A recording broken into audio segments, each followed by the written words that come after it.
PNC News First is presented by the Bank of Guam, the People's Bank.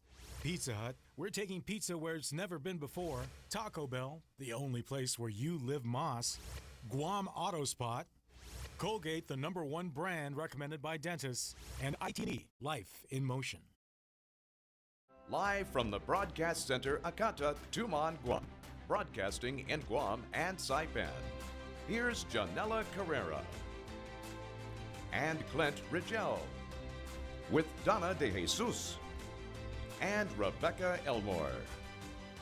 PNC Sports with Leo Payumo and Weather with Chelsea Cruz. This is PNC News First. Hafa and good evening and welcome to PNC's News First. We are live from the Broadcast Center at Akanta in the heart of Tumon. I'm Janella Carrera. Thanks for joining us. Your top story tonight, a potential asbestos concern is lurking at George Washington High School. Although not an immediate threat, the superintendent says they plan to hire a specialist to mitigate any underlying issues. PNC's Rebecca Elmore has a story. Continuing his tour of school campuses, Superintendent John Fernandez visited George Washington High School today. The home of the Geckos has been identified as the next school to be repaired after Simon High. For the most part, GW is an old school, so sometimes you walk in here expecting to see a lot of deterioration and so forth. Actually, I've been pleasantly surprised by what I've seen so far, although there are some issues that need to be addressed. Although the school has definitely improved since the superintendent's last visit, a lot of issues hide beneath the surface. In the A wing, we're touring classrooms and paying special attention to the floors. Because of the way the school was built, there is asbestos tiling in those classrooms, and I believe in the early 90s they mitigated that by putting in an epoxy sealant over the asbestos, and we're going to find that to be an acceptable mitigation measure. However, the superintendent says that over time, the sealant is now starting to show some wear and tear. Right now, I think our next course of action is to bring an industrial hygienist in.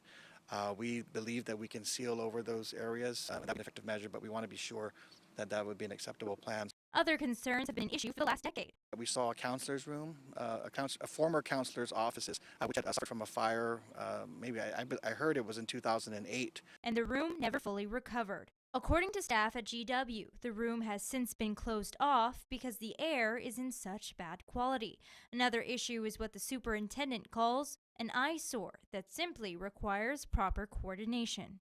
What we've had an issue with schools like GW, the older schools, is that over the past many years, decades even, they've stored many of these things on campus. You see green waste, you see tires, you see things that are also dumped, what we suspect by members of the community. The superintendent says the waste situation has improved as GDOE continues to better coordinate with their sanitation contractors. This isn't the last school the superintendent plans to visit either. The next school on his list includes Inarajan Middle and FB Leon Guerrero. Reporting for PNC News, I'm Rebecca Elmore.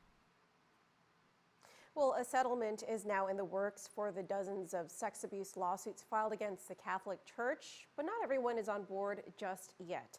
In particular, Archbishop Anthony Apperon's legal counsel and a couple other parties are still not aware of the negotiations between Attorney David Lujan and Hope and Healing Guam. Here's more.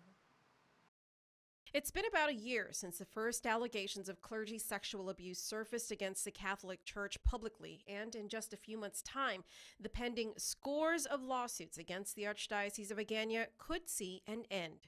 Attorney David Lujan says a majority of the clients who are suing the church and various clergy members are looking forward to settling, saying, quote, "I doubt if any of my clients are going to reject a check," end quote. They're very optimistic. And which is one of the things that's attractive, is the hope from them is that to settle everything by September 1st. At a hearing today for several of the cases filed in district court, Attorney Lujan revealed that a motion to stay could be filed as early as next week, Monday. The motion, if granted, will effectively halt any further developments in the lawsuits, while Lujan and Hope and Healing Guam work on an alternative dispute process. Attorney John Terlahi, who represents the Archdiocese, said the church will be involved in the settlement process. Lujan also noted that the Boy Scouts of America has indicated that they may be a part of the possible settlement. Saipan Bishop Tomas Camacho's legal counsel, attorney William Fitzgerald, today told the judge that his client will join in the discussions as well. But what about those who are not aware of this new development, such as Archbishop Anthony Apparon and his legal counsel, attorney Jackie Terlahi? So by agreeing to the settlement, it's not necessarily an admission of guilt. Well, that's always the language, huh? Once parties settle, and one of the language in there would be that for example, the settling, the defendant is not, there's no admission of fault or guilt. We asked attorney Jackie Terlahi if her client would agree to negotiate a settlement. She said that until she is formally notified of such, she cannot comment any further. It would be foolish for her not to be to agree to this. There's nothing to lose. It's a non-binding, mediation, and so, we can always go and litigate it. Most of the plaintiffs are seeking between $5 to $10 million each in damages. It's not clear, even as indicated by Hope and Healing Guam, which will be providing the counseling and processing the claims, what kinds of amounts will be paid out. Will they be seeking the same amounts that were in the filings, $5 to $10 million each, or what kind of amounts are we looking at as far as settlements? Well, right now we don't know. So of course we'll play it, according to the harm, that each claimant or plaintiff, suffered. Although a cash payout can seem enticing, Lujan says not all his clients may agree to it. It's not going to be a one-time settlement. It's going to be an individual settlement. And so as each case is evaluated, and let's say it settles, some I expect will settle, and some I expect, will not settle, because perhaps the offer that is being given, is too low. It depends on the particular plaintiff. And of course, you can read more online at pacificnewscenter.com. In other news, GovGuam recorded a $13.4 million surplus for FY 2016. According to an audit from the Office of Public Accountability, the surplus is attributed to, quote, operating revenues exceeding operating expenditures by $1.2 million and a $12.1 million net surplus from bond activities, end quote. These bond activities are in reference to the millions borrowed for the Guam Memorial Hospital Authority. However, the report notes that actual revenues in comparison to the FY16 budget were $26.9 million less than the $702 million projected. This was primarily due to overestimating collections for individual income taxes by $24.5 million, gross receipts taxes by $9.4 million, and the provision for tax refunds by $5.7 million. However, actual corporate income tax collections were $13.4 million over projections. Speaker B.J. Cruz gave PNC a statement saying, quote, Adelup has shorted DOE, UOG, and GCC a total of $15 million in cash for FY16. If you want to know how real this surplus is, whether it is based on borrowing or not, see if education is finally given the money it is legally appropriated by the legislature. That's cash that could be used to support these institutions and repair Simon Sanchez immediately. Otherwise, no one has anything to celebrate today, end quote. Governor Eddie Calvo was on Mornings with Patty radio show this morning on K57, and he had this to say about the surplus. We're going to have a surplus. They're going to say how bad the surplus. It was not a real surplus. We're paying our bills in time.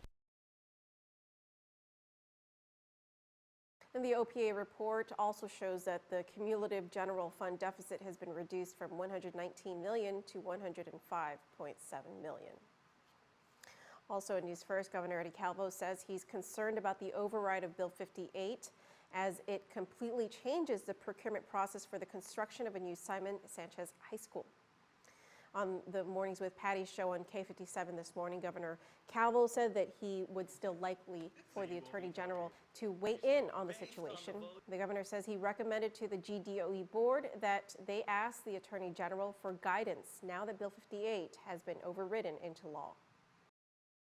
But I did pledge to Chairman Atta, whatever the course is, whatever direction they will go, they've got my 100% support. So again, using whatever agencies that I have under my purview, we'll do whatever we can to speed up this process.